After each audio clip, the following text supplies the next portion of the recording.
नमस्कार, UT social में आप सभी का स्वागत है। दादरा नगर हवेली में संघ प्रशासन द्वारा लैपटॉप वितरण अभियान बड़ा मुद्दा बनता जा रहा है। जिन छात्रों को लैपटॉप नहीं मिला उनमें भारी नाराजगी व्याप्त दिख रही है। डॉक्यूमेंट्री स्थित एपीजे अब्दुल कलाम कॉलेज के सैकड़ों विद्यार्थियों ने लैपटॉप की मांग को लेकर आज सड़क पर उतर गए। कॉलेज से सैकड़ों की तादाद में निकले छात्र छात्राएं कलेक्टर ऑफिस पहुंचे। वहां के बाद एमपी ऑफिस जाकर वहां भी अपनी गुहार लगाई। सांसद कलाबेन एवं युवा नेता अभिनव डेलकर ने छात्रों की उचित मांग को लेकर कलेक्टर कार्यालय पहुंचे, जहां छात्रों की प्रदर्शनकारी रूप को देखकर कलेक्टर महोदय ने नाराजगी भी जताई। धरना कर रहे विद्यार्थियों का एक प्रतिनिधिमंडल जिलाधिकारी से मिला, जहां अध्ययन करने के बाद छात्रों की मांग के उचित निराकरण का कलेक्टर ने आश्वासन भी दिया। इस अवसर पर सांसद कलाबेन डेलकर भी विद्यार्थियों के समर्थन में दिखी। उन्होंने उनकी मांग को उचित बताया और मीडिया कर्मियों से भी अनुरोध किया कि छात्रों के भविष्य का मामला है, उनकी मांग उचित है, इसका राजनीतिकरण नहीं होना चाहिए। पेश है समीर गोहिल की रिपोर्ट। મોટો ઇશ્યુ છે।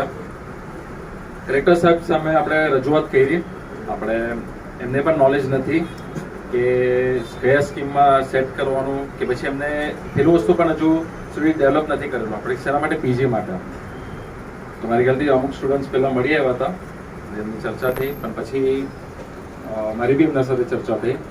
એમને કીધું છે કે મને થોડા દિવસ આપો, એમાં હું એકવાર પર્સનલી એમાં કયા સ્કીમમાં બેસાડી શકે આપણે લેપટોપનું અને કઈ રીતે પીજીનું પણ આપણે અહીંયા લાવી શકે એમના માટે એમને સમય માંગ્યો છે, એમને રિક્વેસ્ટ કર્યું છે આપણાને।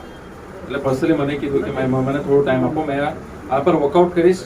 એમને એમ કીધું કે છોકરાઓ માટે પણ મને લાગણી છે, પણ થોડું એ પેલા થઈ ગયા કે આટલું રેલી કે હું કરવાની જરૂર છે। મેં કીધું જો अन्याय થશે તો એના માટે બધા અવાજ ઉચકશે, उसके लिए आवाज सब उठाएंगे और वो हमारा हक है।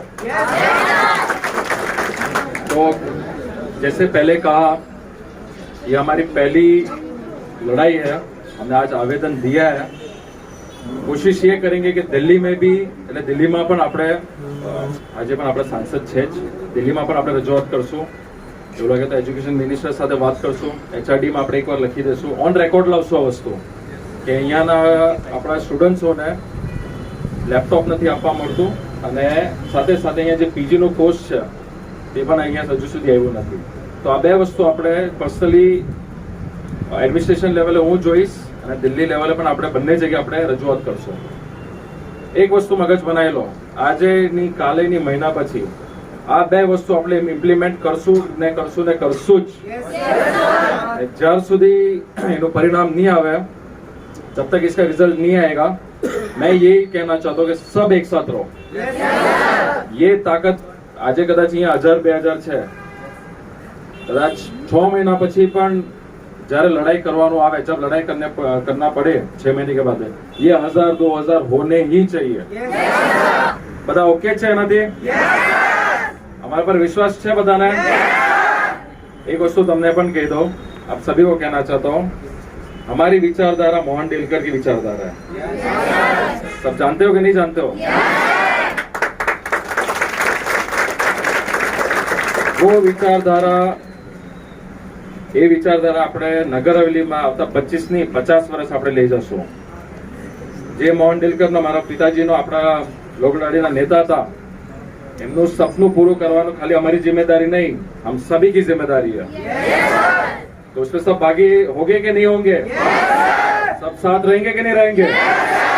बस એટલું मैं તમને આશ્વાસન આપું અને તમે મારા સાથે રહેજો, અમારા સાથે રહેજો અને અમે પ્રોમિસ કરીએ તમને, આજે તમને પ્રોમિસ કરીએ એ વિચારધારાને આગળ લઈ જશું અને તમારો જે હક માટે જે લડાઈ કરતા છે પૂર્ણ સુધી અમે તમારા સાથે રહેશું અને એ હક આપણે લઈને રહેશું, એ તમને આશ્વસ્ત કરીશ।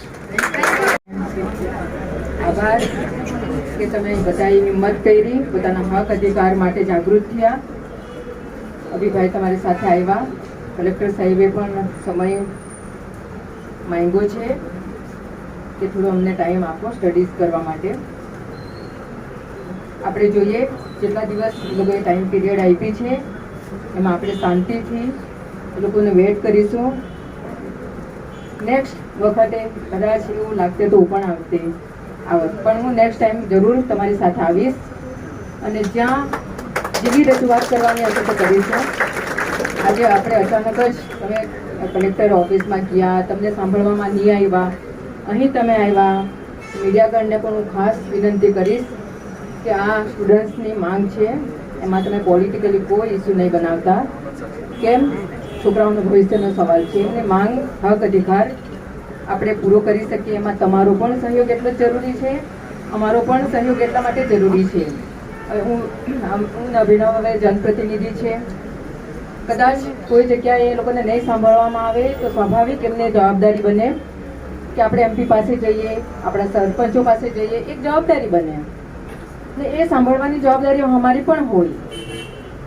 પણ પછી નાનોમાંથી મોટું કરીને આપણા જે છોકરાઓનો મૂળ અધિકાર છે એને અપાવવા માટે તમે પણ બધા મદદ કરશો એવી હું તમને બધાને વિનંતી કરીશ. ખાસ કરીને આપણા બધા જ બહેનોને, સ્ટુડન્ટ્સ જે પણ વિદ્યાર્થી આપણા બહેનો ભાઈઓ છે આવેલા છે, હિંમત રાખજો.